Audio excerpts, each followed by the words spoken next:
গন্ডারের চামড়া নাকি খুব মোটা, আমার কাকুদের জিভ আরো বেশি মোটা। চটি এত চাটে তারপরেও জিভ পাতলা হয় না। আমরা বলছি চটিটা কম চাটুন কাকু।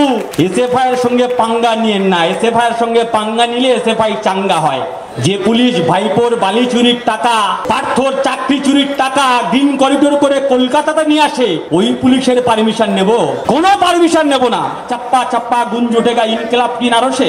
আসলে ওটা চাপ্পা চাপ্পা হবে না, যে স্লোগান দিয়েছিল তার মাথায় ঘুরছিল ছাপ্পা ছাপ্পা গুঞ্জ ওঠেগা মমতা দিদি কি নারসে। যারা রিগিং আর র্যাগিং ভুলে যায়, যারা চাপ্পার ছাপ্পা ভুলে যায়, তাদের শিখে রাজনৈতিক সহবত আমাদেরকে শিখতে হবে।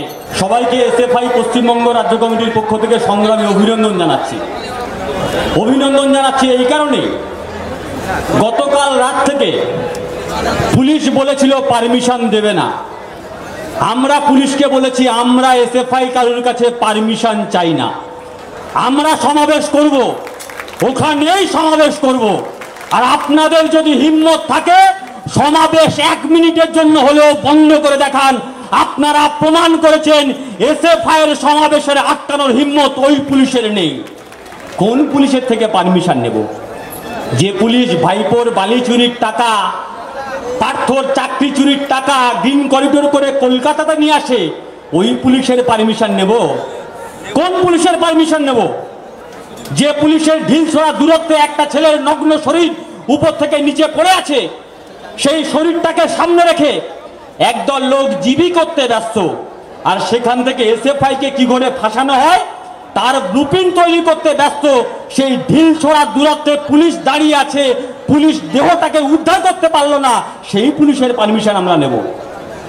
কোনো পারমিশন নেব না। আর কালকের একটা সমাবেশে অনেকে গরম গরম কথা বলেছেন, সিসিটিভি বসাবই। দাদা, গতবারে যখন সমাবেশ করেছিল আপনাকে ইডি ডেকেছিল, এবারও খুব দ্রুত ডাক আসবে, চিন্তা নেই। যদি প্রয়োজন হয় আপনার পিসিকে বলুন পুলিশকে দিয়ে এখানে 2টো সিসিটিভি পাঠাতে। এখানে কত জমায়েত হয়েছে দেখলে বুকে কাঁপন ধরবে। এতে তো সবে শুরু হয়েছে, এখন সবে কাঁপুনি শুরু হয়েছে। ক্যাম্পাসে ভোট ঘোষণা হলে ঝাঁকুনি শুরু হবে। সেই ঝাঁকুনির জন্য প্রস্তুত থাকুন। আমরা এসএফআই প্রস্তুত আছি ক্যাম্পাসে ক্যাম্পাসে লড়াই করবার জন্য। আর পুলিশের কথা কি বলি, লোকে বলে গন্ডারের চামড়া মোটা। গন্ডারের চামড়া নাকি খুব মোটা, আমার কাকুদের জিভ আরো বেশি মোটা। চটি এত চাটে তারপরেও জিভ পাতলা হয় না। আমরা বলছি চটিটা কম চাটুন কাকু। এসএফআই এর সঙ্গে পাঙ্গা নিয়েন না, এসএফআই এর সঙ্গে পাঙ্গা নিলে এসএফআই চাঙ্গা হয়। আর এসএফআই যখন চাঙ্গা হয় ক্যাম্পাসে ক্যাম্পাসে তৃণমূল নাঙ্গা হয়। যারা সিসিটিভি নিয়ে লাফালাফি করছিল, স্বরূপনগরে যাবেন নাকি সিসিটিভি লাগাতে? পশ্চিমবঙ্গে আর 5টা ক্যাম্পাসে যাবেন সিসিটিভি লাগাতে? শুধুমাত্র যাদবপুর নিয়ে লাফালাফি। এসো যাদবপুরে সিসিটিভি লাগানো আছে কিনা দেখে যাও। যাদবপুরে সিসিটিভি লাগানো আছে, তারপরেও যদি কোথাও সিসিটিভি লাগাতে হয় এসো ছাত্রদের সঙ্গে আলোচনাতে বসো। এটা আমাদের কথা নয়, মহামান্য কোর্ট তিনিও বলেছেন ছাত্রদের কথা না শুনে আমি কোনো রায় দেব না। গতকালকের একজন বলেছে ওদের ঠাকুরদারা ইংরেজির বিরোধিতা করেছিল, ওদের বাবারা কম্পিউটারের বিরোধিতা করেছে, ওরা এখন সিসিটিভির বিরোধিতা করে। আমার বাবারা যখন, আমার ঠাকুরদারা যখন জমিদার নাঙল তার স্লোগান দিয়েছিল, তোমার বাপ ঠাকুরদারা জমিদারের দালালি করত। আমার বাপ ঠাকুরদারা যখন সেক্টর 5 তৈরি করেছিল, এই বাংলার মাটিতে বক্রেশ্বর থেকে শুরু করে হলদিয়া করেছিল, তখন তোমার বাপ ঠাকুরদারা শিল্প করতে বাধা দিয়েছিল। আমরা ইনফোসিস উইপ্রো নিয়ে এসেছি, তোমরা তাড়িয়ে দিয়েছো। আর বাবা কাকাদের গল্প বলবেন না, আমাদের বাবা কাকারা শিখিয়েছে কিভাবে লড়াই করতে হয়। প্রতিদিন রাস্তায় থেকে চোখে চোখ রেখে লড়াই করতে হয়। তোমাদের বাবা কাকারা কি শিখিয়েছে? ঠাকুরদারা চাল চুরি করতে শিখিয়েছে, বাবা কাকারা চাকরি চুরি করতে শিখিয়েছে, তোমরা বালি চুরি করছো আর নাতিদেরকে কলেজের গেটে পাঠিয়ে তোলাবাজি করতে পাঠিয়েছো। ফলে ওসব জ্ঞান এসএফআই কে দিতে আসবেন না। লড়াই সবে শুরু হয়েছে কমরেড। র্যাগিং মুক্ত ক্যাম্পাস চাই। র্যাগিং কি? কালকে র্যাগিং আর রিগিং নিয়ে আমাদের মহানাগরিক, তিনি কলকাতা শহরের মহানাগরিক ফিরহাদ হাকিম বাবু, তিনি রিগিং আর র্যাগিং গুলিয়ে ফেলেছে। বলছে রিগিং হয়েছে ক্যাম্পাসে ক্যাম্পাসে, আসলে কদিন আগে পঞ্চায়েত নির্বাচন করেছে, খুব রিগিং করেছে, ফলে রিগিং শব্দটা মাথার মধ্যে ঘুরছে। ওই যে ময়ূরদাস স্লোগান দিল না, চাপ্পা চাপ্পা গুঞ্জ ওঠেগা ইনকিলাব কি নারসে, আসলে ওটা চাপ্পা চাপ্পা হবে না, যে স্লোগান দিয়েছিল তার মাথায় ঘুরছিল ছাপ্পা ছাপ্পা গুঞ্জ ওঠেগা মমতা দিদি কি নারসে। যারা রিগিং আর র্যাগিং ভুলে যায়, যারা চাপ্পার ছাপ্পা ভুলে যায়, তাদের থেকে রাজনৈতিক সহযোগ আমাদেরকে শিখতে হবে। আমরা চেয়েছিলাম যাদবপুরে ভিসি, ভিসি তো পেলাম না, পেলাম লাইট ভার্সন পিসি। ওই নাটক করে যাদবপুরের কাছে আপনি যদি ভাবেন গোটা পশ্চিমবঙ্গে হিরো সাজবেন, গোটা বঙ্গের ছাত্র সমাজ জানে। গতকালকের ক্যাম্পাসে এই গুরুদাস কলেজের জিএস নাকি সে সোহম চক্রবর্তী, ওই সোহম না যে বলেছিল হরলিক্স চেটে চেটে খাবো, ওই অন্য সোহম। তৃণমূলে অনেক সোহম আছে। ক্যাম্পাসে তার বিরুদ্ধে ইউজিসিতে অভিযোগ হয়েছে, ক্যাম্পাসে ঢুকে ছাত্রছাত্রীদেরকে বলেছে যদি আমাদের সমাবেশে না যাও তাহলে রেজিস্ট্রেশন আটকে দেবো। গোটা রাজ্যের বিভিন্ন ক্যাম্পাসে ক্যাম্পাসে তৃণমূল ফতোয়া জারি করেছিল, যদি তৃণমূলের 28-এর সমাবেশে যদি না যাও তাহলে রেজাল্ট আটকে দেবো, ফেল করিয়ে দেবো, ক্যাম্পাসে ঢুকতে দেবো না। তোমরা বাবু যারা র্যাগিং নিয়ে বেশি লাফালাফি করেছো, এগুলোকে র্যাগিং বলে না। কোনগুলো র্যাগিং? গোটা পশ্চিমবঙ্গে আজকে র্যাগিং করছে তৃণমূল কংগ্রেস, গোটা বাংলাটাকে র্যাগিং এ রাজত্ব পরিণত করেছে তৃণমূল কংগ্রেস। আমরা এসএফআই তারপরেও বলেছি রাজনৈতিক কাদা ছড়াছড়ি সারা বছর থাকবে, আমিও তোমার বিরুদ্ধে বলবো, তুমিও আমার বিরুদ্ধে বলবে। একটা স্বপ্নের মৃত্যু হয়েছে, রাজনীতি করার সময় অনেক পাবেন, আসুন একসঙ্গে গোটা বাংলার ক্যাম্পাসে ক্যাম্পাসে র্যাগিং মুক্ত ক্যাম্পাস গড়ে তুলি। আসুন একসঙ্গে কাঁধে কাঁধ মিলিয়ে সকলে সংস্কারে বলি, ক্যাম্পাসে বহিরাগত সমাজ বিদরীরা থাকবে না। তৃণমূল চোর না শোনে ধর্মের বাণী, 2 পয়সার ফুটে মোস্তান কলেজ মুঠো করে বসে আছে, ক্যাম্পাস নাকি হাত কাটা লুলো কান কাটা ভুলো আলমারি খোকন পেটোয়া মদনদের দখলে থাকবে।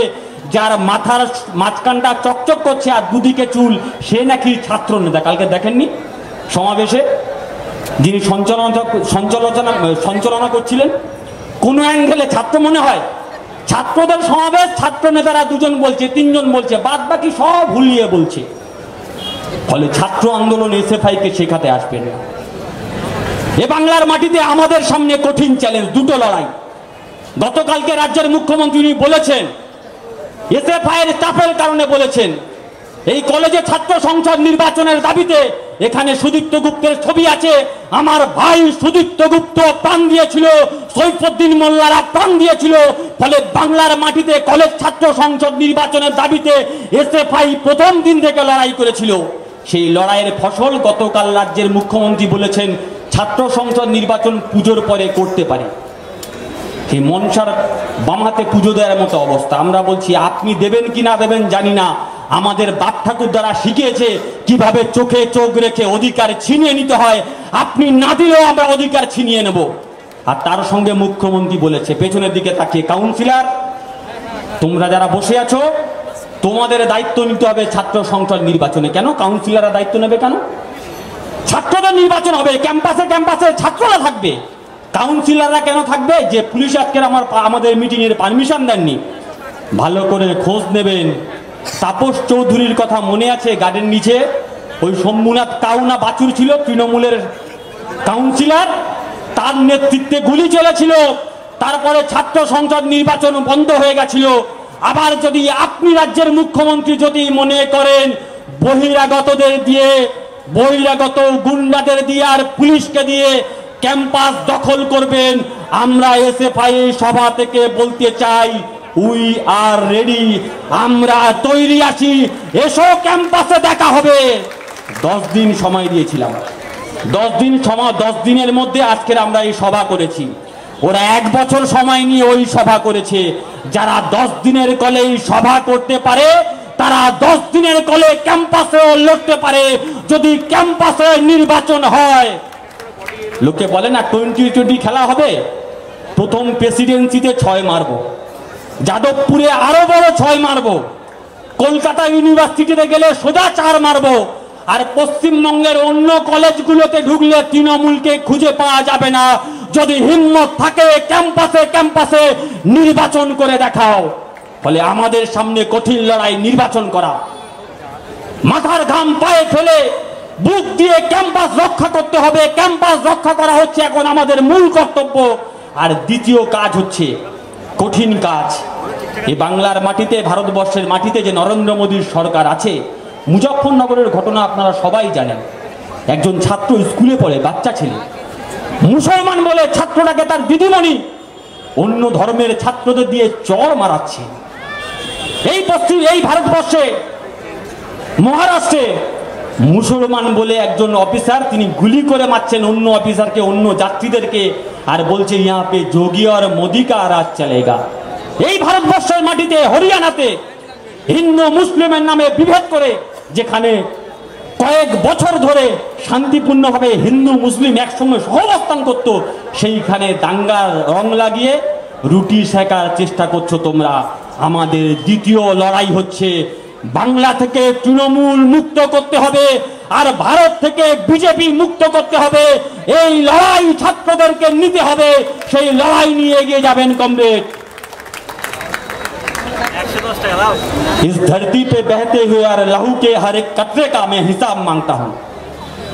इस धरती पे बहते हुए और लहू का मैं हिसाब मांगता हूँ।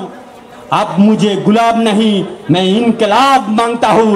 इनकलाबी आवाज নিয়ে ক্যাম্পাসে ক্যাম্পাসে পৌঁছে যেতে হবে, এলাকায় এলাকায় ব্যারিকেড করতে হবে। সেই ব্যারিকেড নিয়ে আগামী দিনে রাস্তাই হবে একমাত্র আমাদের রাস্তা। রাস্তাতে অধিকার বুঝে নেবেন এই আহ্বান জানিয়ে সবাইকে আবারও আমার সংগঠনের পক্ষ থেকে যথাযোগ্য শ্রদ্ধা সম্মান জানিয়ে আমি আমার কথা শেষ করলাম। ইনকলাব জিন্দাবাদ, ভারতের ছাত্র ফেডারেশন এসএফআই জিন্দাবাদ।